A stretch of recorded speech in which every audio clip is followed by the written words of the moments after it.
5 weeks. That's all we got left, and this Blazer needs to be ready to tackle the Rubicon. So if you remember from last week, we got the wiring inside all buttoned up, so the inside of this cab is ready for the cage to go back in. And then this weekend, we're going to tackle clocking the transfer case up because, if you remember, front drive line's hitting because between the lift and the cart end joint and how close it is to the cross member, when the front end drops out, it's contacting the cross member, and that's not good. So I got to thinking about that the other day, and I was like, what else could contribute to my drive shaft being too close to that cross member? Because I only have like a 5-inch lift, right? I'm not like a 12-inch lift sky high or anything like that. And while this Blazer doesn't have a whole lot of miles on it, it does have a whole lot of time on it. Those engine mounts and training mount have been sitting there with the full weight of the drivetrain for 45 years, 47 years, you know what I mean? That's a lot of time for the factory rubber. So I'm going to show you what's going on with those right now. But long story short, this weekend now gets to include doing motor mounts and a training mount and getting that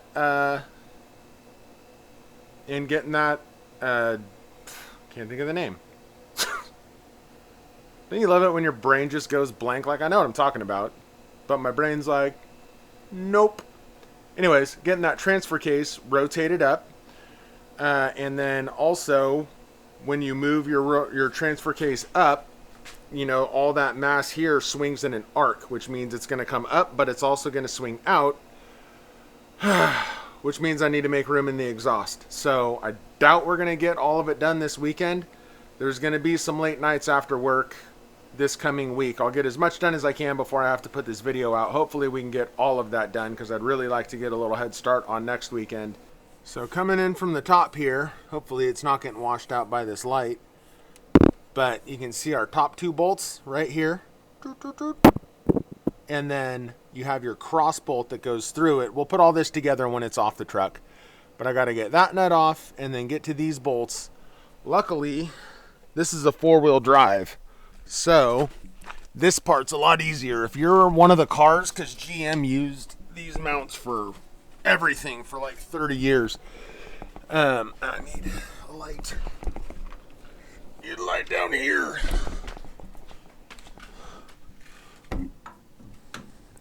Come with me, light. Oh. So, our bolts are right here. Our main cross bolts right there. If you're on like a 2-wheel drive, these bolts are hidden like in your spring pocket sorta and like above your lower control arm. So they are a nightmare to get to. What we're going to do is we'll get all this stuff loose. We're going to jack this up. When you are jacking up an engine or something like that, do not lift in the big flat spots. This is weak. Where everything's bent and coming together, this is strong. And you want to put a piece of like wood or something across that to spread out the load so that you don't just crumple your pan into your oil pickup, because your oil pickup's right down in there. You want all that to be good. So we're going to lift this up. Once those are all loose, we'll lift this up with the jack, stuff a block of wood under the front to support the front of the engine on that cross member. Yoink these out, set the motor down on those, and then my light. Once the fronts are replaced, we're going to do this back one, because you can see here how collapsed that is. There. Ooh, that's really bright. There. You can see I need more hands. This guy is like collapsed all the way up in there. This should have a little bit more space right here. I don't know if it's showing up on the camera, but there's a whole bunch of cracks in here, and that's just rubber and age. So even just changing those is going to give us more space here, because this is our issue. See how close our our double cardan joint is to the cross member, that's what we're fighting. So replacing those mounts, that'll pick this up a bit. We're still, no matter what, gonna rotate this up because I bought the clocking plate and it'll give us more clearance down here, so then I can rework the bottom of this to give us some additional ground clearance on the bottom. Yeah, you know, which is gonna end up being a lot more work, but you know, it's only time, right? It's only time in evenings after work when it's 100 friggin' degrees.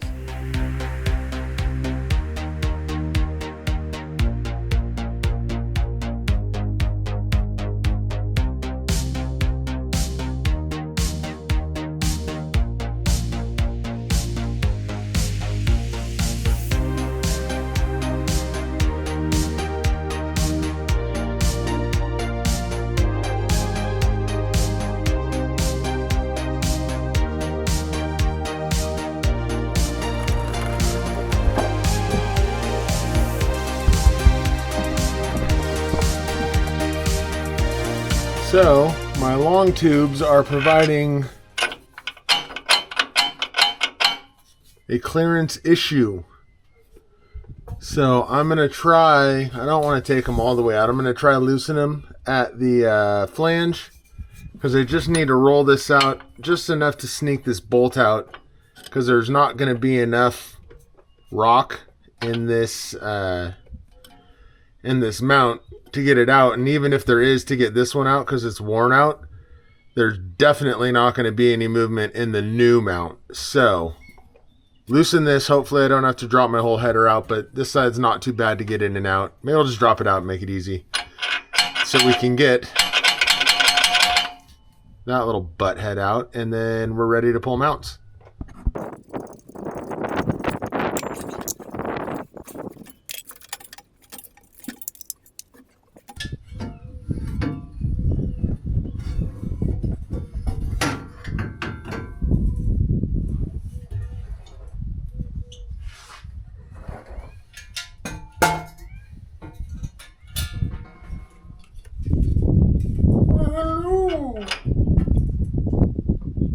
Victory!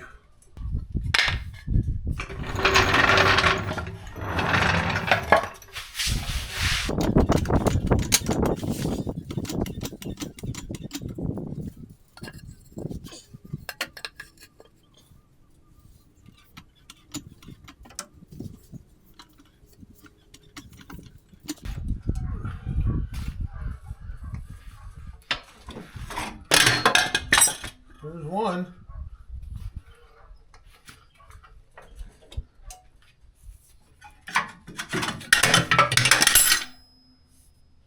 That's two.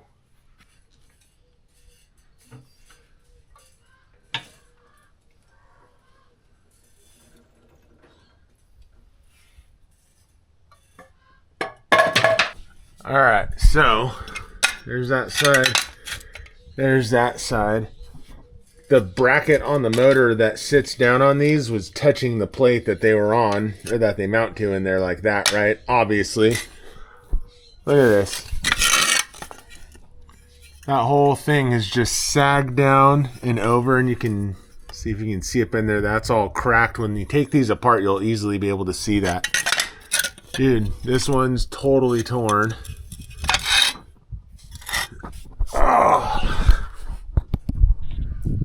That motor had to have been sagging. Well, not had to have been. That motor is sagging real bad. Because it's a good... I'll bet you this picks my motor up a solid like inch. So, probably good we're doing this. It'll be interesting to see if I need... I know I'm going to need to redo the exhaust on a little bit on the passenger side to go around the T-case since we're rotating it up. I might have to do a little reconfiguring on the driver's side too, but that's fine. If I need to make up for an inch or whatever, that's cut one little riser spacer out, make it a little bit taller, no big deal. But dang, check your motor mounts. They're probably roached like this if you haven't done them, because these are old. Because this truck's only got like, I want to say it had like 80,000 miles on it when I got it, and those things are smoked. So it's held together in two spots. If you look on the bottom side, you can see kind of this flared out, kind of punched in spot. That kind of acts like a rivet, right? And it squeezes these plates together. I've got one there and one on this side. And what you need to do to get these shells apart is drill these out. The way that I like to do that is just with a step bit. So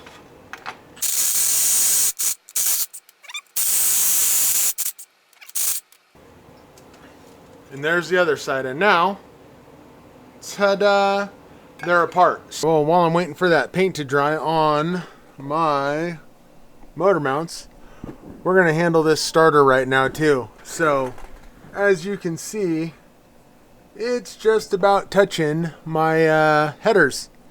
So I got a mini starter for it, and then some heat wrap. So we're gonna get that installed to protect the starter from the heat of these so that I don't cook my starter and get myself stranded off-road somewhere. So I'm gonna pull this down. If you've never done a starter, you just got your power wire and your trigger wire from your key up top. And then on these trucks, it's just these two bolts, and this heavy SOB will drop right on out of there. So we're gonna yoink this, and then I'll show you big starter versus the little starter, and we'll put the little starter in there, and then my paint should be dry. All right, so here's how we're gonna solve that problem of my starter pretty much touching the headers. How much smaller that is. This is an ACDelco starter. So a couple things to note that you want to check when you're doing this. I had to order different bolts. Here's my heat shield. I went a little spendy with it. These things are a little bit more than I want to spend on a heat shield, but they sound cool, and they got like lava rock in them. That's why they're called lava. And it should wrap around this good and protect it. So things you want to check.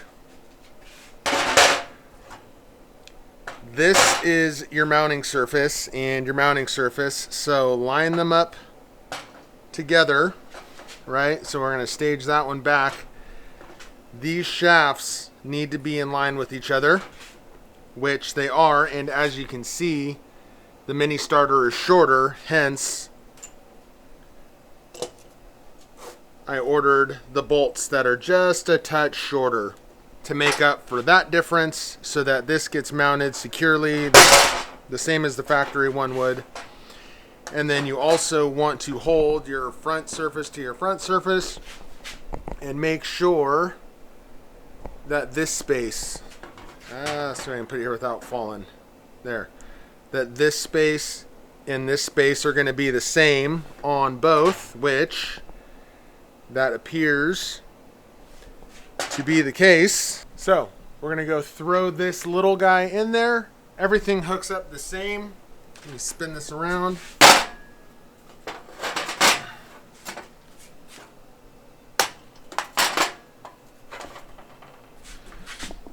There you go. So you've got battery in, trigger wire. Just make sure you hook them up to the correct things with the wires as they were hooked up on yours. Mine had a big gauge battery cable and then another medium sized kind of gauge cable, probably like I'd say that's probably like a 6 coming off of this post also, which I would assume goes and feeds the fuse panel under the dash, is my guess to where that goes. I didn't trace it down. So make sure you hook all the cables up exactly as they were on your other starter. And between this and our heat shield that wraps around it, we should be good and not have to worry about overheating my starter.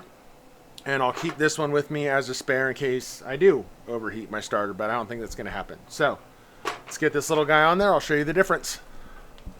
All right, so here we are. Look at all that extra room. I can even like put my whole hand in there. And it's cool, this heat shield wraps around and velcros on. And I used it to house some of the wires that were trying to rub on my exhaust too. So they're all wrapped in there nice and tight. Very tight. And yeah. Hopefully it stays on. That velcro feels real strong. So I think we'll be good. So, quick recap. Yesterday we got the engine mounts done finally. I got that mini starter in there. Luckily, dude, those front mounts, it's like he knows when I'm talking. Anyways, so I got those front mounts in. Normally, when you're putting stuff back together, it goes together easier than it came apart, and this was total opposite of that. I didn't even film them going back in because I thought it'd be just like whoop whoop done. Nah.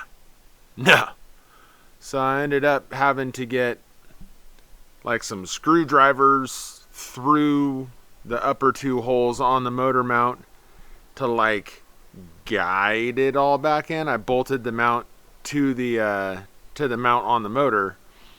I got the one side in and then had to kind of use those to guide everything and realign it, and that way I had them there to jigger around to get the bottom bolt in and blah blah blah. Either way, dude, it was hot and it whooped my butt. It made me feel like a dummy.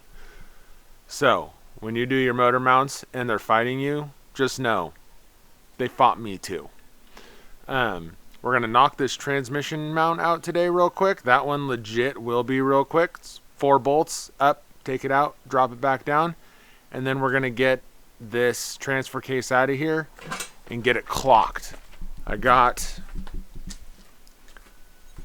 my clocking ring. Whoa, we're all in the dark here. Alright, I got my clocking ring all painted up, so I'm just gonna clean up these the front face of it, but I didn't want the exposed edge to be all bare metal and start rusting or anything on me. So we're gonna get right back to it here and get this out, because I gotta get transmission mount, clock ring, and then I'm gonna need to modify. Bro, seriously?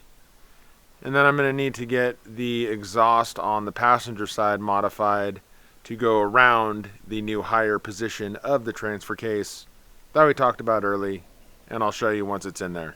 So let's get to it. See if you guys can see the difference under here. This part of the mount before was touching the mount surface. Same on this side. This guy was touching there, and now I can get my pinky in between them. See? Way better. This already has a little bit more clearance. It's not much, but it's definitely different. So we're gonna knock this mount out. It's kind of the same deal. I'm gonna get all these bolts loosened up first, and then board on the bottom of the transmission here. There's not really anything level to lift off of. Back here you can just lift off oblong, which is gonna pick everything up weird. You don't want to lift off the tail shaft because those aren't really strong enough to handle all that weight. So I'm going to spread a board across the pan. Once these are loose, we'll lift this up. Just need enough to sneak this out and sneak the new one in. And then we are on to our trusty transfer case here. You know what my least favorite thing is about these cars? Is half of your bolts are standard and half of your bolts are metric. Frickin' drives me insane, and it has never made sense to me. Like, I get that it was at the changeover, right, when everything was switching to metric from standard, but like, why half and half? Why not just pick one and commit to it? Like, okay, we're doing metric now. Why you got to do half and half on the same car? I know I'm not the only one, but that drives me insane. Absolutely insane.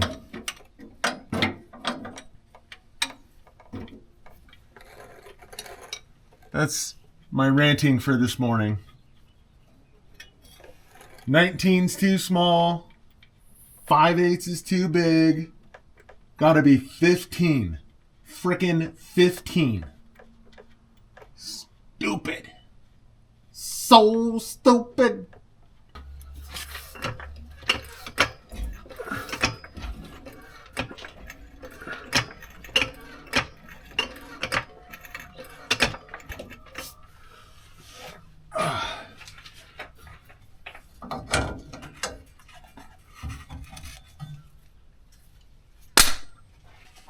Old mount. new mount. When you're putting the new one in, yeah, look at this.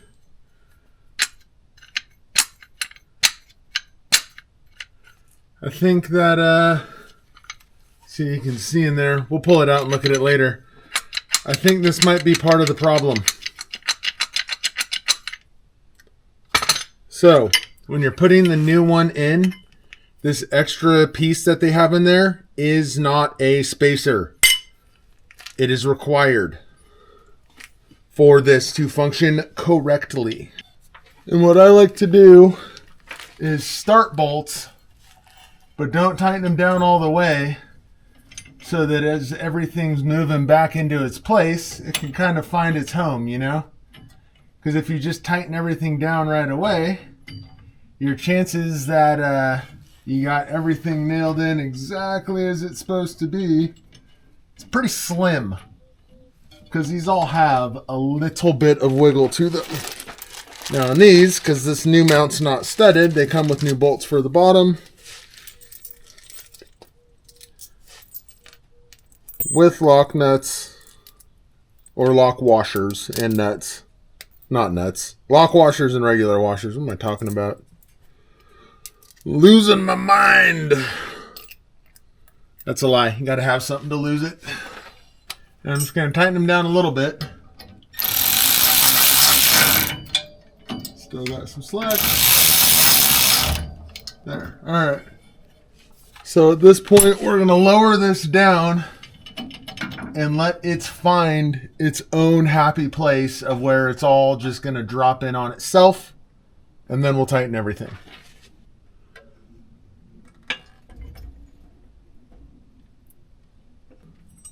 There we go. This is such a huge difference. So, in hindsight, I really should have done this before I did my exhaust. But that's okay. I know a guy that knows how to do stainless exhaust. So if there needs to be any adjusting, I know who to call. You know what I'm saying? Because this is, like, look at this. I'll bring you in closer in a second, but like, this was pretty much touching. I can stick my whole hand in there now. I'm still going to rotate this up because I have the plate and I said that we're going to use it. And I spent money on it, so I'm going to stink and use it. But I'll bet you I can get through. And I don't absolutely have to do it now. Like, now that we have good mounts in here, look at all that space. We got all that space here, all that space there, all this space here. I honestly don't think this is going to hit anymore.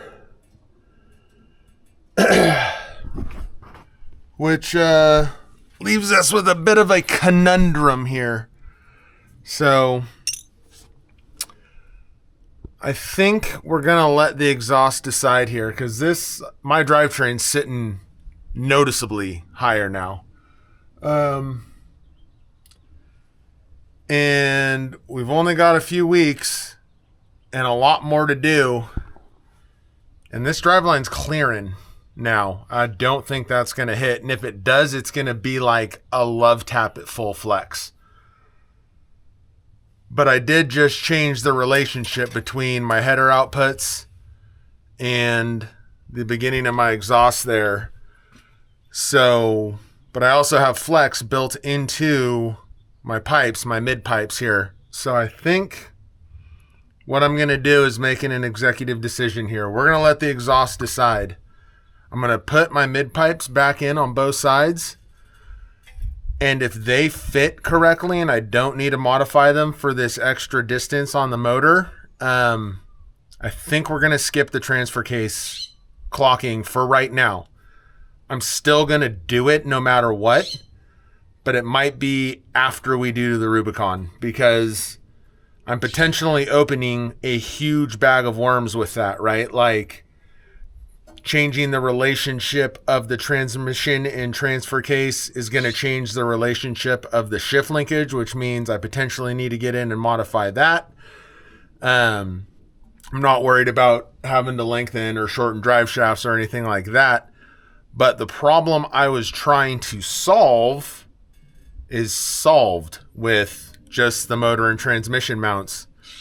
So I'm kind of thinking if this exhaust fits, which you guys are going to find out with me, but if this exhaust fits and it bolts up good, I'm just going to switch gears and get some other stuff done on the truck. And if we have time before the Rubicon, I'll clock this transfer case. Otherwise, it'll be the first project we do after the Rubicon. So it'll be get everything else done, get it test ran in Prairie City, hopefully, do the Rubicon, figure out what works. If something doesn't work, we'll figure that out too.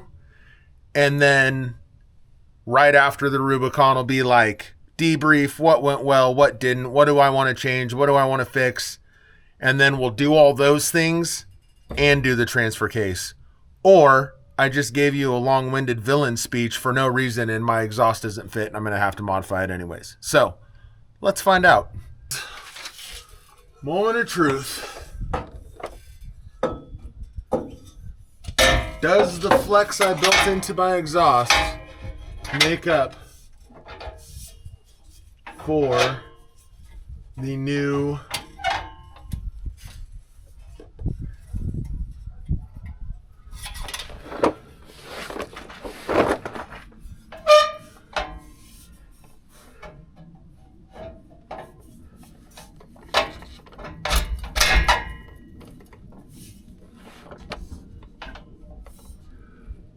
All right. I could clamp this and force it, but that's a no for me, dog. We are clocking this because I ain't forcing that. I'm going to have to fix these both anyways. So hopefully that doesn't drag into next episode, but let's get this thing draining, and we're clocking a T-case. Villain speech for nothing. That's how it always works for villain speeches, right? Merle's the superhero. He has thwarted my villain speech. What's that? So you can just push the truck forward and spin it. Yeah, no problem. Ow. Heavy bastard. Yeah. At least it's not as heavy as the Honda. I still don't understand how Not that even works. heavy, just rolls. I don't even understand how that happened. Right? That's why I think it's such crap gas mileage. Little known fact. Right? They weigh like Hondas are 8 supposed tons. Hondas are supposed to get good gas mileage, right? My Accord gets like 24, and pushing it is like pushing a brick uphill. We had to winch it. Yeah. We winched it. Even then, remember, it pulled the Xterra too. Oh, yeah, because it couldn't go up the hill. It drug it, yeah. Yeah, couldn't push it up a hill between me and Macho Man.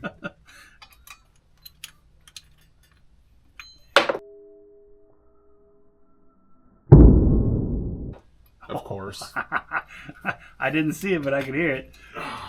Yeah, don't worry, it went exactly where I don't want it to go. Well, like clockwork. Where did it go? Right into the bucket. It's like a law. Well, you said it, so now you put it out in the universe, and it had to happen. So it's my fault. Yes.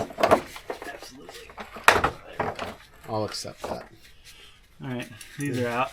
Your terms are acceptable. Perfect.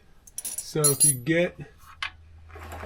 It might pop right out, but you might have to put like a screwdriver behind it and pop it out.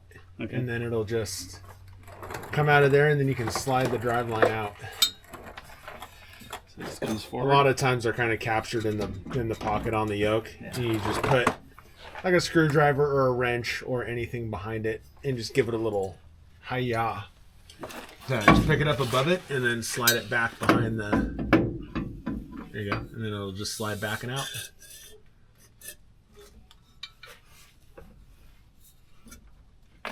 Oh, drippy, drippy.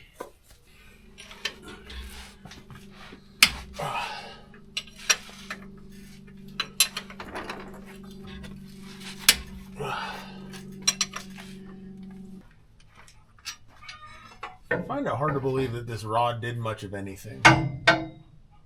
There for looks. Looks important. Well, there's the part of me that's like, there's no way that does much of anything. And then there's the part of me like, they put that there when this thing had like 29-inch tires on it. Not lockers and 40s. So it's rotating off of this. You're better at math than me. Yeah, you are. If you can breathe, you're better at math than me. So, so it goes in 10-degree increments, right? So this is the center line that it bends in, or that it rotates around. And then this is the end that's swinging up. Do you think we should try it at 10 degrees first, or do you think 20 degrees will fit without cutting the floor? I don't want to hit the floor because we have that other training and all that in the garage that's going to go in later. So I don't want to modify the floor for something that's not going to be there later. We're just going to go as high as we can. So look at this gap. Do you reckon we want to try it at 10 degrees first or 20 degrees first? Because we're probably going to try both no matter what. It makes me think 20 first. And then, and then if it fits. Yay. Because if we did 10 and it fits, then we're going to try 20 anyways. So I feel like no matter what, we're going to try 20. Okay. Is it raining? Yeah, it's sprinkling. That's what I'm saying. It was like 90-something yesterday. It was like 96 yesterday. It's sprinkling today. And tomorrow it's supposed to be like 90-something again. Yeah, 97, I think. This is California, not Georgia. We're supposed to have good weather. That's a lie. It gets hot as balls here. Yeah, but at least it's dry heat. I can't do humidity. No, humidity would murder me. Yeah.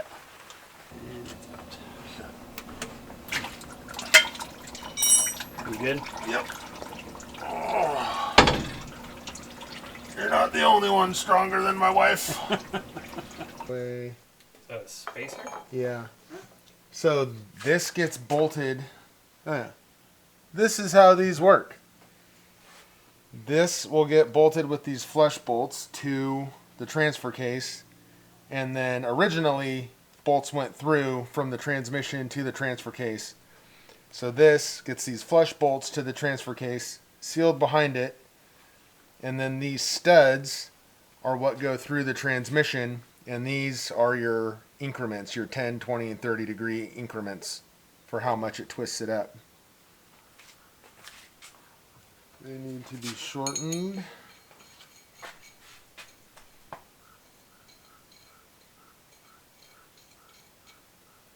That much. Wow. Yeah. That much.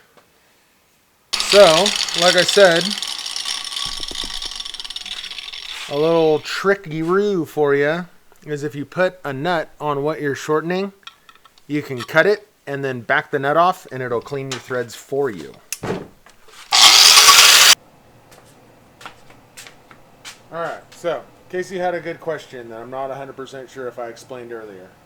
I was asking, what does the act of clocking do?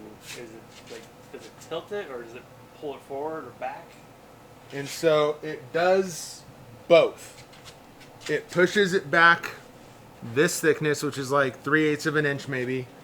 But that's because it has to, because you have to bolt something in between your transfer case and your transmission. Because as it sits right now in your truck stock, you've got your four-wheel drive tail shaft giddy up on your transmission, and that bolts directly to your transfer case. What these do is it bolts to your transfer case with these bolts all the way around, and then you have these studs. This one's got 3 different positions, 10 degrees, 20 degrees, and 30 degrees, and it relocates this part. So instead of a bolt going through your transmission, this stud comes through from the other side and you put a nut on it. So this goes on your transmission. This is backwards right now, but you rotate it like that. So your transfer case, this piece, man, dropping everything. So on a Chevy, your transmission or your transfer case is in there like this. this plate will go on here, and then it allows you in increments, depending on where you put this stud, to twist this end up, which gains you ground clearance by moving the beef of your transfer case up. And in my case, what I was originally going for is it gives me driveline clearance, because in moving this up, it also moves up your output flange away from the cross member. So that's what they do. We got all our studs cut, so I'm going to not get everything dirty again. We're going to Loctite these studs in here, and then we'll get all these seals on here and cut and situated and all that, and then put it onto the truck.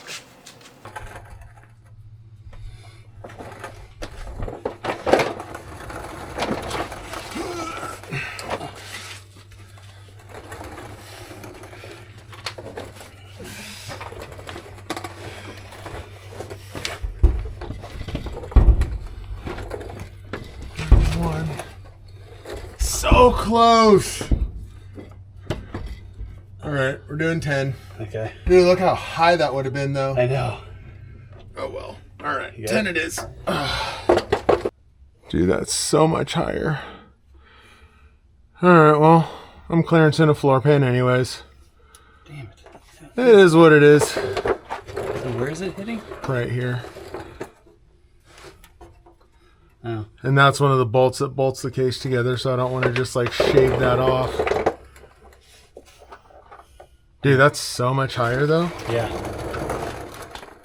Like that thing was hanging down here. Yeah. So here's your hammer. I'll pull this down.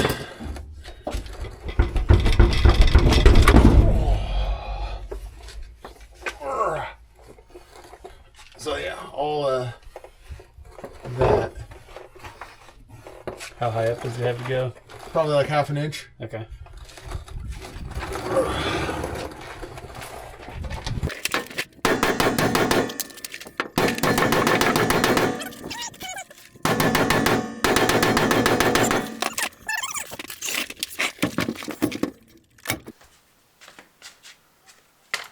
Alright. And I know there are going to be people that say, you don't need RTV and a gasket. I don't care. Yes, you do. It's not like I'm gooping it on. We're just getting that extra little bit of security. So we're just doing a skim coat for the extra insurance that provides. We're not doing like a big old bead like you would do if you're sealing like an intake manifold or something. We're not looking for a ton of squeeze out. It's just a little bit of cheap insurance, because I don't want to take this apart again. Why would people think having a little extra would be a bad thing? There are people that are weird. And it's not their fault. Like, I get it. You know, the purpose of a gasket is to not need stuff like this. But I've done this long enough that I know that these things don't always seal like they're supposed to, even if you do everything right. So a little bit of cheap insurance will save your butt at the end of the day.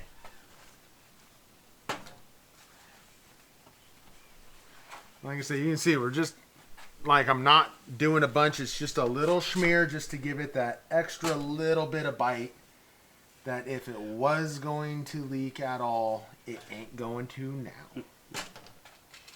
So then you're tightening down studs. You can do a little technique called the double wrench if you're not used to it. You put two nuts back to back, tighten them against each other, and now you can tighten your stud.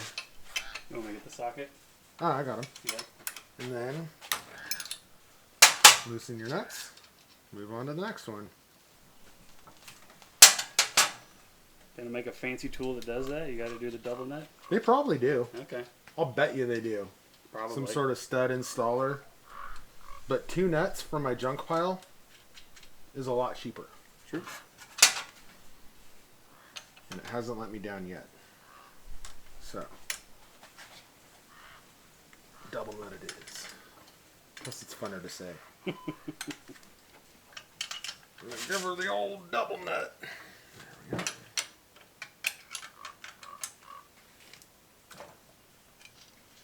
Sounds like something you get your old lady for Christmas. First try. Ooh, fancy. You know what? Actually, I don't know why I even punched holes, dude. They like, I'm offsetting the hole to the same thing. I'm an idiot. Don't do anything I do or take advice from me. New workout routine. Oh, play trucks. Yep. It's the new craze. Sweeping the nation. All right.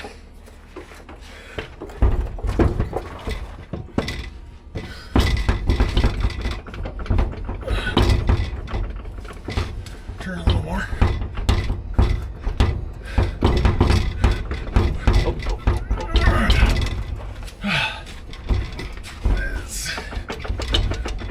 All right. Well, bit enough or it shouldn't fall. There. There. All right. All right.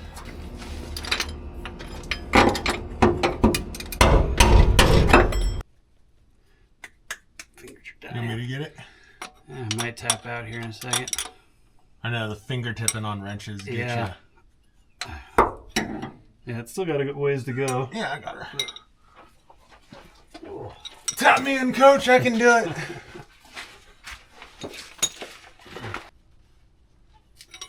All right. Yay. Nap time. That's killer though. That is way That's higher. Way higher. Like, yeah, that's nice. Yeah. So I'm not gonna put any fluids in here until tomorrow, so that the RTV and all that can cure all the way. Okay. Then I can top everything off. Well, once the drive light's in. So I need to wash my hands so I stop getting everything all greasy. And then adjust the shift linkage and test fit drive lines. And I'm probably going to have the front one lengthened, but we'll see. So T-case is in. I'm letting all the RTV and stuff dry. Dude, look at all that extra clearance. This was like down here before, if you remember. Let's see if I can find a good shot of it and cut it in. But like, look at the difference. Like, look how high up this is now. That is so amazing. So, shift linkage, because what good's a transfer case if you can't shift? It barely, and I mean barely, has enough adjustment on it for this all to fit. But as you can see, I had to shift this forward. This is where it was before, so that's, I don't know, 3/4 of an inch. And this isn't threaded. This is just a swivel piece that locks with a nut behind it and a nut in front of it.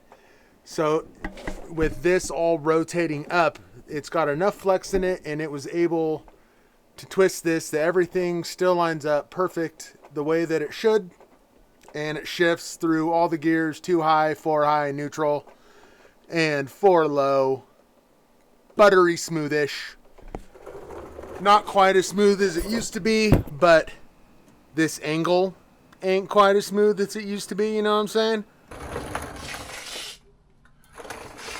Yeah, I was worried this is what was going to happen.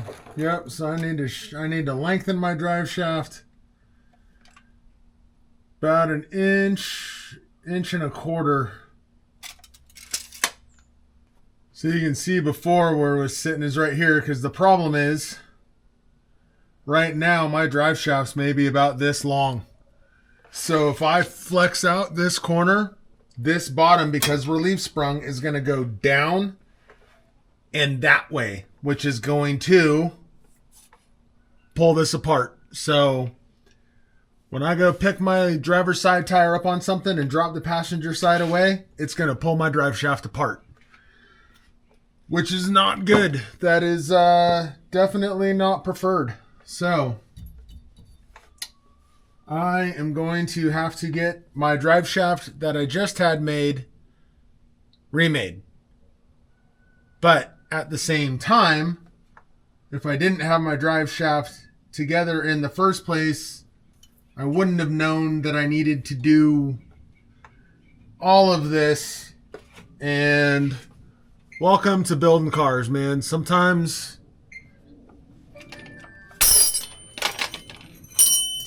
you got to do one of those 2 steps forward, 1 step back kinds of things. So I'm going to have to get this one done. But check this out. Look at all that room. I can get my whole fist in there now. So what we're going to end up doing is taking a chunk of this out so that I can get more ground clearance here. Because, like, look at this from the side.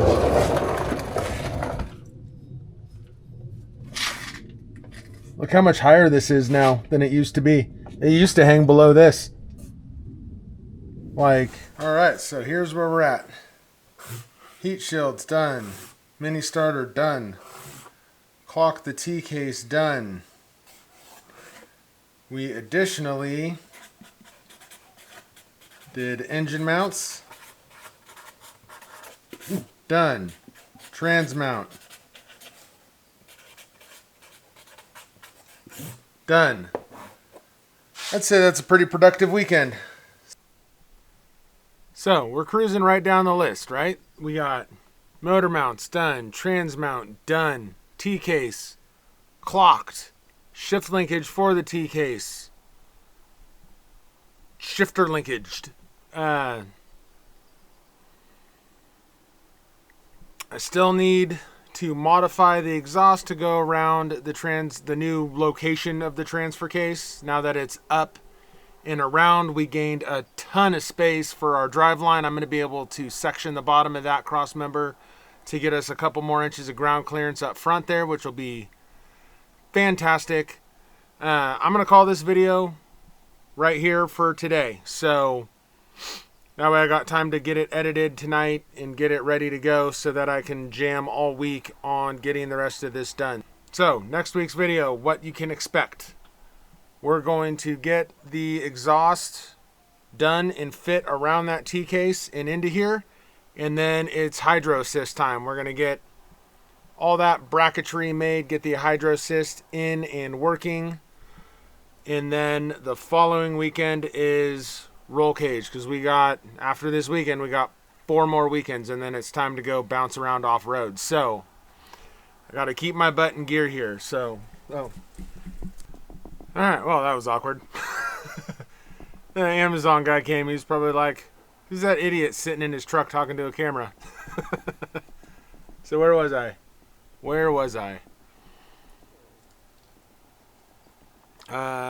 got all that done. So, yeah. Exhaust. I should get that done this week and buttoned up. Next weekend will be Hydro Boost, so our steering and all of that is all done. And then it's just roll cage and bumpers. So I got 4 more weekends, like I was saying. So next weekend, steering. Then 3 more weekends, roll cage the weekend after that. That leaves me 2 weekends-ish for whatever miscellaneous and getting a rear bumper built. So I'm going to keep jamming and get this edited. And remember, if you don't get started setting stupid timelines and deadlines for yourself that you actually get off your butt and stop getting sidetracked, you'll never get finished.